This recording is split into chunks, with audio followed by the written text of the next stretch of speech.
చూద్దాం. అంతర్జాతీయ మహిళా దినోత్సవ కార్యక్రమాన్ని జరుపుకోవడం ద్వారా మన బాధ్యత తీరిపోయింది.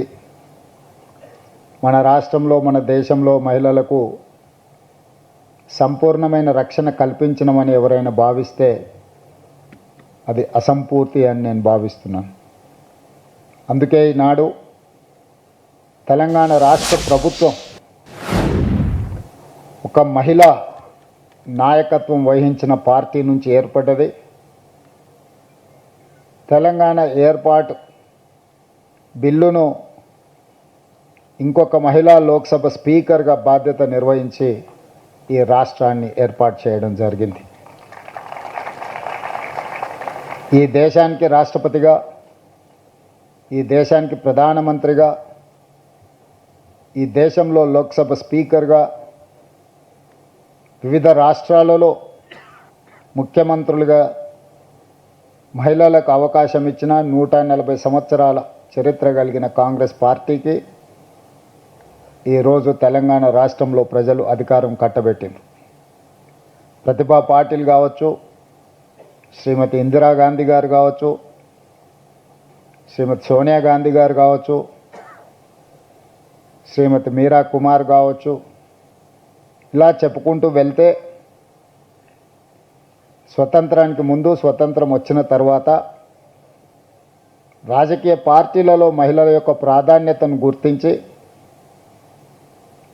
మహిళలకు అత్యంత బాధ్యతాయుతమైన పదవులను కట్టబెట్టి సమర్థవంతంగా వాళ్ళు ఆ బాధ్యతలను నిర్వహించారు. శక్తిని మనం మహిళతో పోలుస్తాం, అభివృద్ధిని, కుటుంబం యొక్క గౌరవాన్ని నిలబెట్టడానికి మహిళతోనే పోలుస్తాం. కానీ అలాంటి మహిళకు రక్షణ కల్పించలేకపోతున్నామో, అభద్రతా భావంలో మహిళలు ప్రతిరోజు ఇంటి నుంచి బయలుదేరుతున్నారు అని అంటే అది ఏ యొక్క రాష్ట్ర ప్రభుత్వానికి గౌరవం కాదు. అందుకే తెలంగాణ రాష్ట్ర ప్రభుత్వం ఈ రాష్ట్రంలో ఇంతకుముందు మహిళా వేధింపు కార్యక్రమాలు పట్టణాలకే పరిమితమయ్యేది, లేదా కొన్ని కళాశాలలోనో లేకపోతే పబ్లిక్ ప్లేసెస్లోనో మహిళలు వేధింపులకు గురయ్యేది. సాంకేతిక పరిజ్ఞానం పెంపొందిన ఈ సమయంలో cyber crime, social media also is playing a crucial role in harassment of women. Here we have to take some responsibility. We have to correct ourselves. మనల్ని మనము సవరించుకొని మన బాధ్యతలను మనం నెరవేర్చాల్సిన సందర్భం వచ్చింది. ఇంతకుముందు ఉన్నతాధికారులు మాట్లాడుతూ అమ్మాయిలు ఇంట్లో నుంచి బయలుదేరినప్పుడు జాగ్రత్తగా ఉండను, లేకపోతే ఏదైనా తప్పు జరిగితే అమ్మాయిలనే తప్పు పట్టడము, ఇలాంటివన్నీ మన వ్యవస్థలో వేళ్ళూనుకున్న ఒక దుష్ట సాంప్రదాయం. అదేవిధంగా ప్రభుత్వాలు మహిళా రక్షణ కోసం చట్టాలు చేయడం, మహిళా రక్షణ కోసం పోలీసుల పర్యవేక్షణ చేయడంతోనే మన బాధ్యత అయిపోయింది అని భావిస్తే మన బాధ్యత పూర్తి అవ్వలేదు. ఈరోజు సమాజంలో ఉండే మనము చట్టాలను చేయడం, పోలీసులు పర్యవేక్షణ చేయడమే కాదు, ఒక సోషల్ రెస్పాన్సిబిలిటీ మనం తీసుకున్నప్పుడే ఆ సమస్యకు పరిష్కారం దొరుకుతుంది అని చెప్పి నేను భావిస్తున్నా. సోషల్ రెస్పాన్సిబిలిటీ మన కుటుంబ సభ్యులను ఎవరైనా వేధింపులకు పాల్పడ్డప్పుడు, మన కుటుంబ సభ్యులకు చదువుకునే కళాశాలలోనో, ఉద్యోగం చేసుకునే ప్రాంతంలోనో, లేదా పబ్లిక్ ప్లేసెస్, రైల్వే స్టేషన్ కావచ్చు, బస్ స్టాండ్ కావచ్చు, ఇంకెక్కడైనా సినిమా హాల్ కావచ్చు, ఎక్కడికైనా వెళ్ళినప్పుడు మన కుటుంబ సభ్యులకు జరిగే అసౌకర్యం కానీ అవమానం కానీ మనం ఏ విధంగా ఆలోచన చేస్తామో ఇతర ఆడపిల్లల పట్ల కూడా మనం అదే విధంగా ఆలోచన చేసి దానికి అవసరమైన నివారణ చర్యలు తీసుకోవాలని చెప్పి తెలంగాణ రాష్ట్ర ముఖ్యమంత్రిగా మీ అందరికీ సూచన చేస్తున్నా నేను. ఈరోజు తెలంగాణ రాష్ట్రం అభివృద్ధి చెందుతున్న రాష్ట్రం. ఈ రాష్ట్రంలో మన మహిళల కోసం ఎన్నో నిర్ణయాలు తీసుకుంటున్నాం. ఈరోజు మహిళలకు కుటుంబానికి రేషన్ కార్డు ఇచ్చినా మహిళా పేరు మీదనే ఇవ్వాలనుకుంటున్నాం. ప్రభుత్వం తరఫున ఇళ్ళ కేటాయింపు జరిగినా మహిళ పేరు మీదనే ఈరోజు ఇళ్ళ కేటాయింపులు జరుగుతున్నాయి. ఈరోజు చాలా పథకాలకు మహిళా పేరు మీదనే స్వయం సహాయక సంఘాలు 65 లక్షల మంది సభ్యులు తెలంగాణ రాష్ట్రంలో ఉంటే వాళ్ళకి ఫైనాన్షియల్ అసిస్టెన్స్ కింద 27,000 crores లాస్ట్ ఇయర్ మనం ఆర్థికంగా వాళ్ళు నిలబడాలి, ఆర్థికంగా వాళ్ళు నిలబడ్డప్పుడు ఈ సమాజంలో వాళ్ళకి గౌరవం దక్కుతుంది అని చెప్పి ఈరోజు మహిళా శక్తిని మనం ప్రోత్సహిస్తున్నాం. ఈరోజు హైటెక్ సిటీ అంటే మైక్రోసాఫ్ట్, ఇన్ఫోసిస్ లేదా విప్రో లాంటి ఐటీ కంపెనీలే కాదు, ఆ పక్కనే ఇందిరా మహిళా శక్తి స్టాల్స్ అని చెప్పి మహిళలకు ప్రపంచ స్థాయిలో వాళ్ళు ఉత్పత్తి చేసే వస్తువులను ప్రదర్శించడానికి 3 ఎకరాల స్థలాన్ని 100 కోట్ల రూపాయలు విలువ చేసే వసతులను అక్కడ తెలంగాణ రాష్ట్ర ప్రభుత్వం ఏర్పాటు చేసింది. ఈరోజు గ్రామీణ ప్రాంతాలలో ఉండే తెలంగాణ మహిళలు తయారు చేసే ఉత్పత్తి చేసే వస్తువులను అమెజాన్ ప్లాట్ఫామ్ మీద రాష్ట్ర ప్రభుత్వం ఒప్పందం చేసి వాళ్ళు ఉత్పత్తి చేస్తున్న వస్తువులను ప్రపంచ స్థాయిలో ఈరోజు మార్కెటింగ్ చేసుకోవడానికి అమెజాన్తో తెలంగాణ రాష్ట్ర ప్రభుత్వం ఒప్పందం చేసింది. సోలార్ బిజినెస్ అంటే మనమందరం అదానీ అంబానీలే అనుకుంటున్నాం. ఈరోజు స్వయం సహాయక సంఘాలు తెలంగాణ రాష్ట్రంలో ఉన్న వాళ్లకు 1000 మెగావాట్ సోలార్ పవర్ ఉత్పత్తి చేసి తెలంగాణ విద్యుత్ శాఖకు అమ్మే విధంగా ఈరోజు ఆర్థికంగా వాళ్ళను నిలబెట్టి ఈరోజు సోలార్ విద్యుత్ ఉత్పత్తి అదానీ అంబానీలతోని ఆడపిల్లలు పోటీ పడే విధంగా తెలంగాణ రాష్ట్ర ప్రభుత్వం ఈరోజు అవకాశం ఇచ్చింది. అదేవిధంగా తెలంగాణ రాష్ట్రంలో ఆర్టీసీ బస్సుల్లో మహిళలకు ఉచిత ప్రయాణం ఏర్పాటు చేస్తే చాలామంది మహిళలు బస్సుల్లో ఉచిత ప్రయాణం మాత్రమే చేయగలరని భావిస్తున్నారు. కానీ ఆర్టీసీకి 1000 బస్సులను కొనుగోలు చేసి 1000 బస్సులకు తెలంగాణ స్వయం సహాయక మహిళలు యజమానులుగా మారి ఆర్టీసీకి ఈరోజు ట్రాన్స్పోర్ట్ కార్పొరేషన్కి ఈరోజు వాళ్ళు బస్సులను పెట్టి ఈరోజు తెలంగాణ రాష్ట్రంలో నడుపుతున్న బస్సుల్లో 1000 బస్సుల భాగస్వామ్యం ఈరోజు మహిళల చేతుల్లో ఆర్థిక శక్తిని పెంచడానికి ఈరోజు తెలంగాణ రాష్ట్ర ప్రభుత్వం వాళ్ళకి అవకాశం ఇచ్చింది. ఇదే కాదు, తెలంగాణ రాష్ట్ర ప్రభుత్వం వివిధ జిల్లాలలో ప్రభుత్వ స్థలాలను కేటాయించి పెట్రోల్ బంకులు నడపడానికి ఈరోజు ఆడపిల్లలకే స్వయంగా పెట్రోల్ బంక్స్ నిర్వహించడానికి ఈరోజు మహిళా శక్తి ఈరోజు మనం ప్రోత్సహిస్తున్నాం. ఎక్కడ అవకాశం ఉంటే అక్కడ ఆడపిల్లలకు ఈరోజు ఆర్థికంగా నిలబడడానికి అవకాశం ఇచ్చినాం. అదే కాదు, దేశంలోనే మొట్టమొదటిసారి మహిళా యూనివర్సిటీకి వీరనారి చాకలి ఐలమ్మ స్ఫూర్తిని, పోరాట స్ఫూర్తితో ఈరోజు మహిళా యూనివర్సిటీకి వీరనారి చాకలి ఐలమ్మ పేరు ఈరోజు మనం పెట్టుకోవడం జరిగింది. అంతెందుకు, తెలంగాణ రాష్ట్రానికి తెలంగాణ తల్లి అని ఒక ఆడబిడ్డనే మనం ఒక అమ్మగా ఈరోజు తెలంగాణ రాష్ట్రానికి ఒక స్ఫూర్తిని, ఒక మూర్తిని ఈరోజు మన ప్రభుత్వం అందించుకున్నది.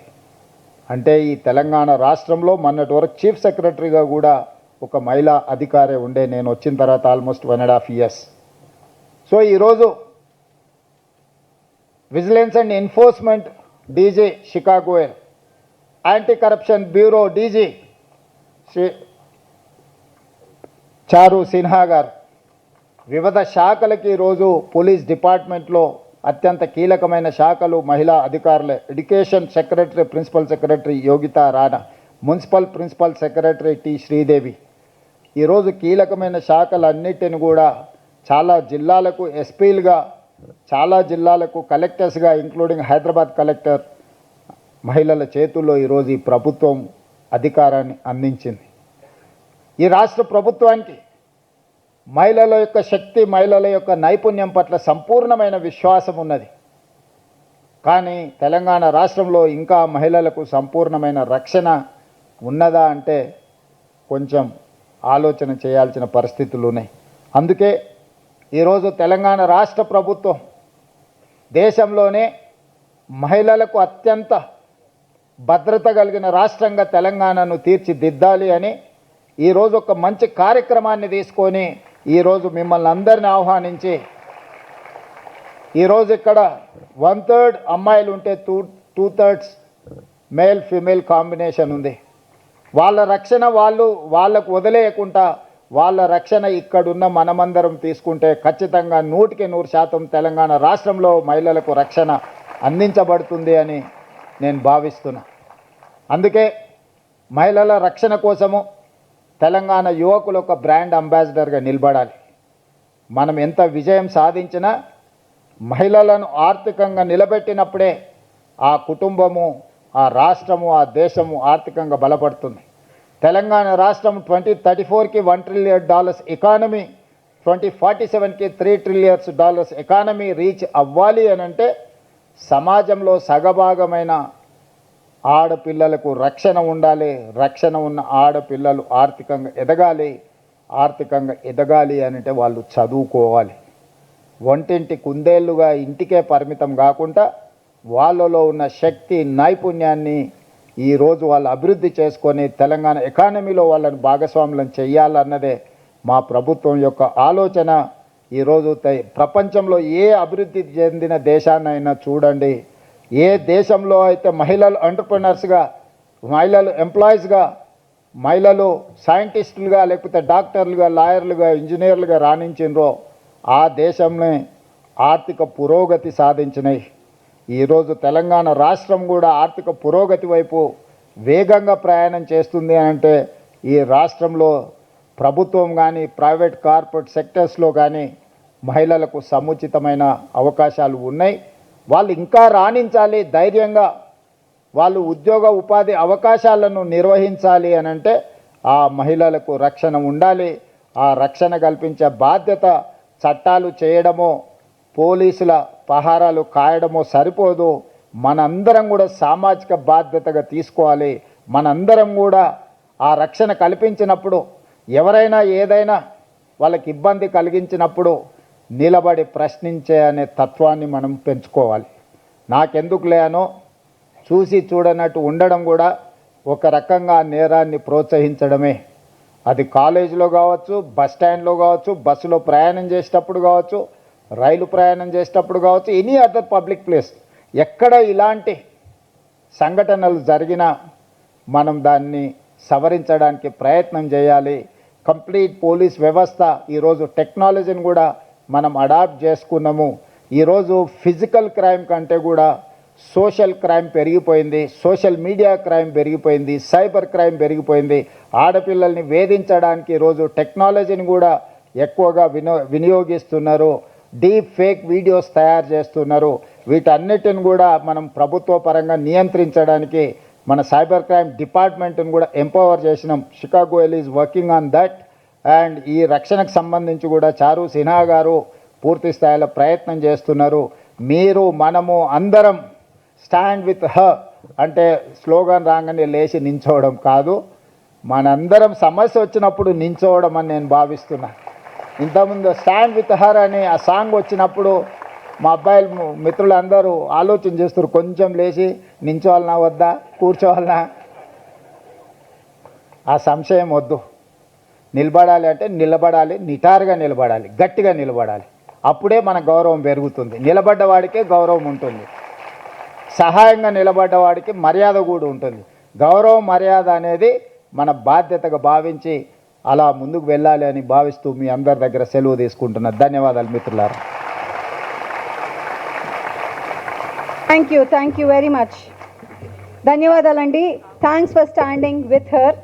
అండ్ ఇప్పుడు I request our additional DGP women safety wing Telangana మన వచ్చిన అతిథులందరికీ ఒక ఆత్మీయ సత్కారం, కృతజ్ఞత తెలుపుతూ heartfelt gratitude.